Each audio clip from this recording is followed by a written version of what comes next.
بسم اللہ الرحمن الرحیم۔ ناظرین، کہا جاتا ہے کہ کتے کی پیدائش حضرت آدم علیہ السلام کے پتلے کی مٹی سے کی گئی، جبکہ کچھ روایات میں کہا گیا ہے کہ کتے کی پیدائش حضرت آدم علیہ السلام کی تخلیق کے فوراً بعد ہوئی۔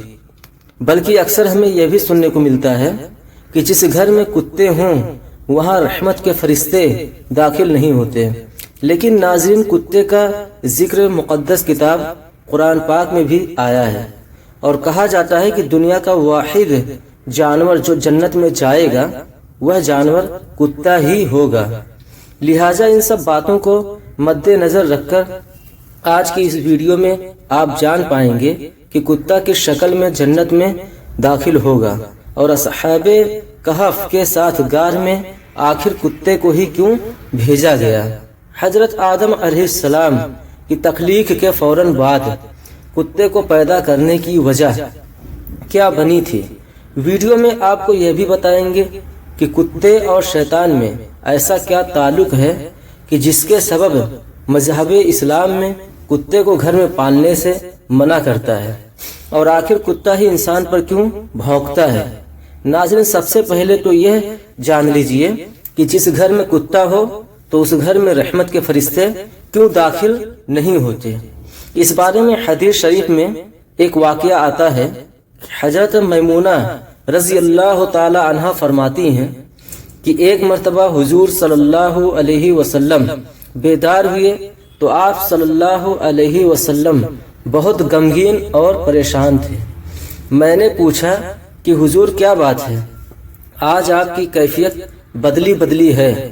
تو آپ صلی اللہ علیہ وسلم نے ارشاد فرمایا کہ جبرائیل علیہ السلام نے رات آنے کا وعدہ کیا تھا مگر وہ مقررہ وقت پر نہیں آئے۔ حضور صلی اللہ علیہ وسلم کو اس سے پریشانی ہوئی کہ جبرائیل امین تو وعدہ خلافی نہیں کر سکتے، تو ان کے نہ آنے کی کیا وجہ ہو سکتی ہے۔ پورا دن اسی طرح گزر گیا۔ پھر آپ صلی اللہ علیہ وسلم کو یاد آیا کہ آپ کی چارپائی کے نیچے کتے کا ایک بچہ بیٹھا تھا۔ آپ نے اس کو اٹھوایا اور اس جگہ کو صاف کر کے وہاں چھڑکاؤ کیا گیا۔ اس کے بعد حضرت جبرائیل علیہ السلام تشریف لائے تو آپ صلی اللہ علیہ وسلم نے مقررہ وقت پر نہ آنے کی شکایت کی، تو حضرت جبرائیل علیہ السلام نے عرض کیا، یا رسول اللہ صلی اللہ علیہ وسلم، آپ کی چارپائی کے نیچے کتا بیٹھا تھا اور ہم اس گھر میں داخل نہیں ہوتے جس گھر میں کتا یا تصویر ہو۔ بلکہ ایک اور حدیث میں یوں ملتا ہے کہ حضور صلی اللہ علیہ وسلم نے ارشاد فرمایا، جو شخص شکار یا ریوڑ کی حفاظت یا کھیتی کی حفاظت کے علاوہ کتا پالتا ہے تو اس کے اجر سے ایک قرات کم کیا جاتا ہے۔ ناظرین، ثابت ہوا کہ گھر میں فرشتوں کے داخل نہ ہونے اور برتن ناپاک کرنے اور دوسری بہت سی وجوہات پر کتا گھر میں رکھنے سے منع کیا گیا ہے۔ جب گھر میں کتا پالا ہوا ہوتا ہے تو گھر والوں کی بے خبری میں کھانے پینے کے برتن وغیرہ میں منہ ڈالتا رہتا ہے، اور ظاہر ہے گھر والے چونکہ بے خبر ہوتے ہیں اس لیے وہ ان برتنوں کو دھوئے ماجے بغیر ان میں کھاتے پیتے ہیں۔ لیکن مذہب اسلام نے صرف 3 صورتوں میں کتا رکھنے کی اجازت دی ہے، یعنی شکار، کھیتی باڑی یا مویشیوں کے لیے کتا پالا جا سکتا ہے۔ ناظرین، کتے کی پیدائش کے متعلق یہ بھی جان لیجئے کہ مذاہب کی قدیم کتابوں میں لکھا ہے کہ ابلیس یعنی شیطان جن تھا، اور اللہ تعالیٰ نے اس کی عبادات کی وجہ سے اسے فرشتوں میں شامل کر لیا تھا اور اسے ان کا سردار بنا دیا تھا۔ اس کے بعد اس کی ریاضت کا سلسلہ جاری رہا۔ اس کائنات کا کوئی ایسا چپا یا کوئی ایسا ٹکڑا نہیں تھا جس پر ابلیس نے سجدہ نہ کیا ہو۔ یہ ان سجدوں، ان ریاضتوں، ان عبادات کا نتیجہ تھا کہ اللہ تعالیٰ نے ابلیس کو فرشتوں کا سردار بنایا، لیکن پھر شیطان غرور کا شکار ہو گیا۔ اس نے مٹی کے پتلے یعنی حضرت آدم علیہ السلام کو سجدہ کرنے سے انکار کر دیا۔ جب اللہ تعالیٰ نے حضرت آدم علیہ السلام کو بنایا، مٹی سے بنایا، تو سب کو کہا کہ ان کو سجدہ کیا جائے، لیکن ابلیس کے اندر ایک غرور تھا۔ اس نے کہا کہ میں آگ سے بنا ہوں، یہ مٹی سے بنا ہے، میں اسے کیوں سجدہ کروں؟ اس نے سجدہ کرنے سے انکار کر دیا، اور یہاں سے خیر اور سر کی طاقتوں کے درمیان جنگ کا آغاز ہو گیا۔ قدیم صحائف نے لکھا ہے کہ جب شیطان کو حضرت آدم علیہ السلام کو سجدہ کرنے کا حکم دیا گیا تو اس نے حضرت آدم علیہ السلام پر حقارت سے تھوک دیا تھا۔ شیطان کا تھوک حضرت آدم علیہ السلام کے پیٹ پر گرا تھا، اور اس کے بعد اللہ تعالی نے حضرت جبرائیل علیہ السلام کو تھوک والی جگہ سے مٹی نکالنے کا حکم دے دیا تھا۔ حضرت جبرائیل علیہ السلام نے یہ مٹی نکالا تو حضرت آدم علیہ السلام کے پیٹ پر ایک چھوٹا سا سوراخ بن گیا۔ یہ سوراخ ناف کی شکل میں آج بھی ہمارے پیٹ پر موجود ہے۔ اللہ پاک نے اس ناف کی مٹی سے جس پر شیطان نے تھوکا تھا اس سے کتے کو بنایا تھا۔ ناظرین، کتے کی تخلیق کے متعلق دوسری روایت یہ بھی ملتی ہے کہ جب حضرت آدم علیہ السلام اور حضرت اماں حوا سلام اللہ علیہا کو اللہ تبارک و تعالی نے زمین پر بھیجا تو شیطان نے زمینی درندوں کو ورگلایا کہ وہ ان دونوں کو کھا جائے۔ تب اللہ تعالی نے کتے کو پیدا کیا جس نے آدم علیہ السلام اور حضرت حوا سلام اللہ علیہا کی ان درندوں سے حفاظت فرمائی۔ یعنی کتے کی پیدائش حضرت آدم علیہ السلام کو زمین پر بھیجنے کے فوراً بعد اللہ تعالی نے فرمائی۔ ناظرین، کتے میں 3 خصلتیں ہوتی ہیں۔ یہ انسان سے محبت کرتا ہے۔ کتا انسان سے محبت کیوں کرتا ہے وہ بھی اس ویڈیو میں ہم آپ کو بتاتے ہیں، کیونکہ انسان بھی مٹی سے بنا ہوا ایک پتلا ہے اور کتا بھی مٹی سے بنا ہے، اس لیے کتا انسان سے محبت کرتا ہے۔ کتے کے بارے میں اگر آپ کو یہ بتایا جائے کہ یہ رات کو کیوں جاگتا ہے، اس کی وجہ یہ ہے کہ مٹی کو حضرت جبرائیل علیہ السلام کے ہاتھ لگے تھے، اور ہاں کتا انسان پر بھونکتا ہے۔ یہ انسان پر کیوں بھونکتا ہے؟ اس کی وجہ یہ ہے کہ اس کی مٹی میں شیطان کا تھوک شامل ہے، اور کتا دنیا کی واحد مخلوق ہے جو شیطان کو دیکھ سکتی ہے۔ شاید یہی وجہ ہے کہ رات کے اندھیرے میں کب شیطانوں کے قافلے آسمانوں سے اترتے ہیں تو کتے اوپر دیکھ کر ایک خوفناک آواز نکالتے ہیں۔ ناظرین، غیر مسلم اقوام خاص کر یورپ میں تو اب کتے کو گھر کا ایک فرد سمجھا جاتا ہے۔ جن خواتین کے یہاں کتے پالے ہوتے ہیں تو وہ کہتی ہیں کہ اگر تمہیں مجھ سے محبت ہے تو تمہیں میرے کتے سے بھی محبت کرنی ہوگی۔ یہاں تک کہ یورپ میں کتوں سے محبت اب حرام کاریوں میں بدل چکی ہے۔ بس یہ بات یاد رکھیے، کتا چاہے کتنا ہی وفادار کیوں نہ ہو، اگر آپ نے کھیتی کی حفاظت، شکار یا اپنے جانوروں کے ریوڑ کی حفاظت کے لیے نہیں پالا تو پھر روزانہ آپ کی اجر سے ایک قرات کم کیا جائے گا۔ اور یہ بھی یاد رکھیں، حضور صلی اللہ علیہ وسلم نے ایک قرات کو احد پہاڑ سے تشبیہ دی ہے۔ اب آپ خود اندازہ کر لیجئے کہ کس قدر اجر آپ روزانہ گنوا رہے ہیں۔